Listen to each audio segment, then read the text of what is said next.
Student, एक गुरुकुल में आप सबका स्वागत है। आज के लेक्चर में हम टाइप्स ऑफ सेट्स के बारे में देखेंगे। पिछले लेक्चर में मैंने बताया था एक सिंगल सेट के अंदर जो एलिमेंट होते हैं उस आधार पे सेट्स कितने प्रकार के होते हैं। आज हम यदि हमारे पास दो सेट दिए हुए हैं तो दो सेट के आधार पे सेट कितने प्रकार के होते हैं उसके बारे में देखेंगे। सबसे पहले है इक्वल सेट, इक्वल यानी कि समान सेट। यदि हमारे पास दो सेट मौजूद हैं ए और बी, तो ये दोनों सेट बराबर कब होंगे, इक्वल कब होंगे। उसके लिए कंडीशन है कि यदि दो सेट हमारे पास मौजूद हैं ए और बी, तो ए का जो प्रत्येक अवयव है, सेट ए के जितने भी एलिमेंट हैं वो सेट बी में हो और सेट बी के जितने भी एलिमेंट हैं वो सेट ए में हो, तो दोनों ही सेट ए और बी इक्वल सेट होंगे। प्रदर्शित करने के लिए हमें इसे ए बराबर बी से निरूपित करते हैं, और यदि ये समान नहीं है दोनों सेट तो बराबर के निशान को क्रॉस कर देंगे। और पढ़ने के लिए कैसे पढ़ेंगे, A does not equals to B. तो ये चीजें हैं। देखिए एग्जाम्पल दूंगी तो समझ में आ जाएगा। जैसे हमारे पास दो सेट हैं ए और बी। सेट ए में एलिमेंट है 2, 4 और 7। ऐसे सेट बी में एलिमेंट है 2, 2, 7, 4, 7। ठीक है, तो ये दोनों सेट इक्वल है या नहीं। आप देखेंगे तो कहेंगे इसमें 2, 4, 7 तीन एलिमेंट हैं और इसमें 5 एलिमेंट्स हैं 2, 2, 7, 4, 7। तो ये दोनों इक्वल नहीं होंगे, लेकिन ये इक्वल है। नंबर ऑफ एलिमेंट जो है ऑफ ए सेट वो इक्वल हो या ना हो, लेकिन एलिमेंट समान होने चाहिए। जैसे कि यहाँ 2 है, सेट बी में भी 2 है। सेट 4 में ए में 4 है तो इसमें भी देखिए यहाँ 4 है। यहाँ 7 है तो यहाँ 7 है, यानी सेट ए का हर एक एलिमेंट सेट बी में है। ठीक इसी तरीके से बी के एलिमेंट को देखते हैं, ए में है या नहीं है। 2 यहाँ देखिए सेट बी में 2 है तो इसमें भी 2 है। सेट बी में 2 है तो इसमें भी 2 है। 7 है तो यहाँ भी 7 है, 2 बार 7 यूज किया गया है। ऐसे सेट बी में 4 है तो सेट ए में भी 4 है। इन तीन एलिमेंट के अलावा इसमें कोई ऐसा एलिमेंट नहीं है जो कि सेट ए में ना हो, यानी सेट ए बी में भी 3 एलिमेंट हैं और सेट ए में भी ये तीनों एलिमेंट हैं, जबकि इन तीनों एलिमेंट के सेट बी में बार बार पुनरावृत्ति की जा रही है। और देखिए या तो बार बार रिपीट हो तो भी कोई फर्क नहीं पड़ता है, नंबर ऑफ एलिमेंट सेम होने चाहिए, समान होने चाहिए। इसी तरीके से नंबर जो भी एलिमेंट दिए हुए हैं उनको आगे पीछे लेकर के लिखते हैं, उनका जो क्रम है उसको चेंज करके लिखते हैं तो भी कोई फर्क नहीं पड़ता है ना। यानी कि सेट ए का हर एक एलिमेंट बी में और सेट बी का हर एक एलिमेंट ए में होना चाहिए, चाहे एलिमेंट्स का क्रम कुछ भी हो, चाहे एलिमेंट्स की पुनरावृत्ति की गई हो या ना की गई हो, उससे फर्क नहीं पड़ता है। तो इस आधार पे हम कह सकते हैं कि ये जो इसका डिफिनीशन है उसको सेटिस्फाई कर रहा है ना, अतः ए जो है वो बी के बराबर होगा। और निरूपित करने के लिए हम ए इक्वल्स टू बी लिखते हैं और ए इक्वल्स टू बी पढ़ते हैं इसे। तो और बराबर नहीं होता तो इसी को हम क्रॉस कर देते, डज नॉट इक्वल्स टू हो जाता। ठीक है, तो ये है इक्वल सेट। नेक्स्ट है इक्विवेलेंट सेट। यदि हमारे पास दो फाइनाइट सेट हैं और उन दोनों सेट्स के एलिमेंट्स की संख्या समान हो तो उन दोनों सेट्स को हम कहते हैं इक्विवेलेंट सेट या समतुल्य समुच्चय। जैसे कि हमारे पास दो सेट हैं ए और सेट बी। ठीक है, तो इसमें सेट ए में जितने नंबर होंगे उतने ही सेट बी में नंबर होने चाहिए एलिमेंट्स के।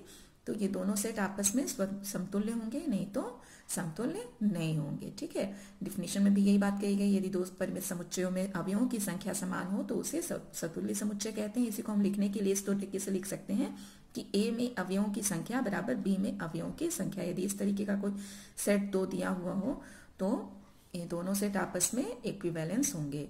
देखिए अवयवों की संख्या, किसी भी फाइनाइट सेट में अवयवों की संख्या को निरूपित करने के लिए एन ए से निरूपित करते हैं, और इसे हम क्या कहते हैं, जो अवयवों की संख्या होती है किसी भी सेट में उसको हम कहते हैं कार्डिनल नंबर या order of a finite set. N A से निरूपित किया जाता है। ये सब चीजें मैंने आपको पिछले लेक्चर में बताई थी। तो N A equals to N B, ये क्या है, order of a set A, ये है order of a set B. मतलब क्या है इसका कि ए में एलिमेंट्स की संख्या, और इसका मतलब क्या है, सेट बी में एलिमेंट्स की संख्या, ये दोनों आपस में इक्वल है तो दोनों सेट इक्विवेलेंस होंगे। एग्जाम्पल के तौर पे देखिए यहाँ सेट ए हमारे पास है जिसमें 3 एलिमेंट हैं 1, 2 और 3। ऐसे सेट बी हमारे पास है जिसमें 3 एलिमेंट हैं x, y, z।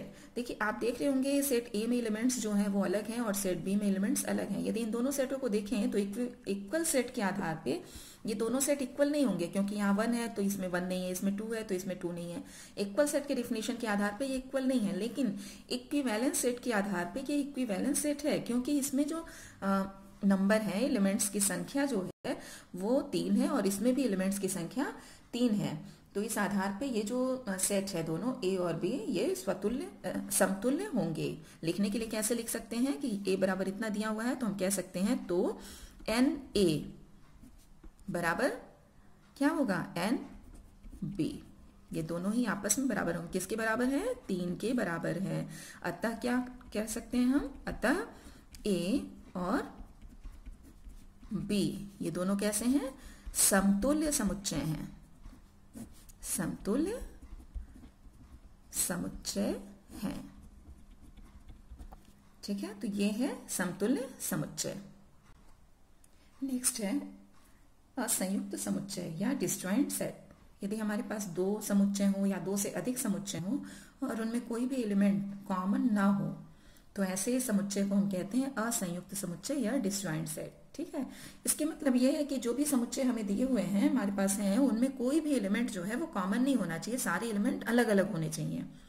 तो ऐसे सेट्स को हम कहते हैं असंयुक्त समुच्चय। जैसे कि एग्जाम्पल देखिए तो समझ में आ जाएगा। यहाँ पे हमारे पास दो सेट है, सेट ए में 1, 2 और 4 तीन एलिमेंट हैं ये, और सेट बी में 7, 8, 9 ये तीन एलिमेंट हैं।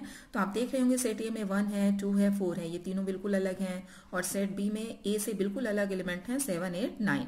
इनका आपस में कोई संबंध नहीं, इन दोनों सेट में कोई भी एलिमेंट ऐसा नहीं है जो दोनों में उभयनिष्ठ हो या दोनों में कॉमन हो।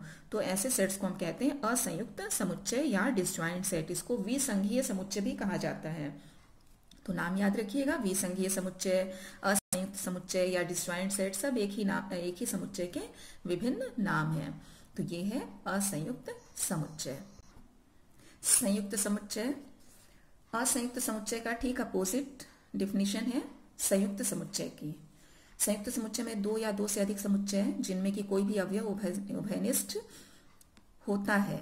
ठीक है, कोई भी एक एलिमेंट उभयनिष्ठ हो तो ऐसे समुच्चयों को हम कहते हैं संयुक्त समुच्चय।